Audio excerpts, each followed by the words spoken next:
GVMC 65వ ward Bombay colony కొండపై వెలిసిన శ్రీ వెంకటేశ్వర స్వామి ఆలయ సన్నిధిలో శ్రీ శ్రీనివాసానంద స్వామీజీ చేతుల మీదుగా స్వామివారి పాదాలను ప్రతిష్ఠించారు.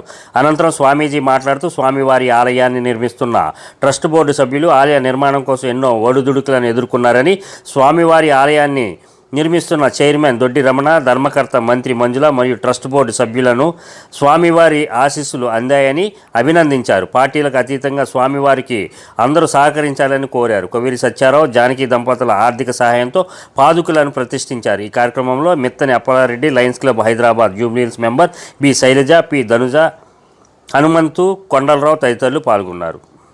ఇప్పుడే కూడా శ్రీనివాసానంద గారు లాస్ట్ టైం కూడా గతంలో జరిగిన కొన్ని ఇబ్బందులు కూడా ఆయన చెప్పుకొని చేస్తూ కూడా ఈరోజు అన్ని కార్యక్రమాలు మాకు ముందు నడిపించినట్టు మరొకసారి శ్రీనివాసానంద గారికి ఇక్కడ భక్తులకు, సేవకులకు ప్రత్యేకంగా అభినందన. కానీ కొన్నిటికి మాత్రమే చరిత్ర ఉంటుంది. ఆ చరిత్ర వల్ల ఆ దేవాలయాలు చిరస్థాయిగా నిలిచిపోతాయి. భక్తులు అక్కడికి పరిగెట్టుకుని వస్తూ ఉంటారు. అటువంటి ఒక చరిత్రని సృష్టించిన దేవాలయం ఈరోజు విశాఖపట్నంలో మనం బాంబే కాలనీలో ఈరోజు మనం చూస్తున్నాం.